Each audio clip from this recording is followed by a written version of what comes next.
अरे सुशांत, हे दुकान बघतोयस ना? 10 वर्षापूर्वी माझ्या बापाला 10 लाखाला मिळत होती. मग आज काय किंमत आहे याची? आज त्याची किंमत 1 करोड आहे. माझ्या बापाने खूप चुकी केली, घेतले नाही. अरे काय सुशांत, काय रोहिदास, काय चाललंय?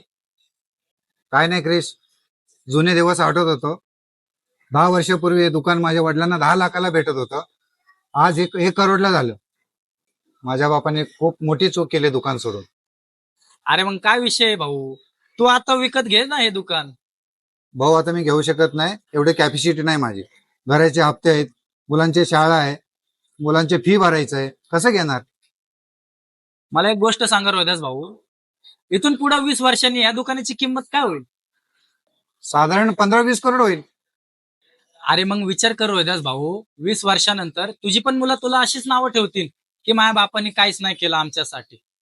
अरे मित्रा, 10 वर्षापूर्वी तुझ्या पण आई वडिलांवर अशीच जबाबदाऱ्या होत्या, कर्तव्य होती. तुझं पण त्यांना बघायचं होतं. त्यामुळे ते नाही घेऊ शकले, त्यांची परिस्थिती नव्हती जशी आता तुझी नाहीये. त्यामुळे प्रत्येक वेळी आई बापाला दोष देणं बंद कर. कारण आई वडिलांनी जेवढं आपल्यासाठी केलंय ना, तेवढं कोणच करू शकत नाही आपल्यासाठी.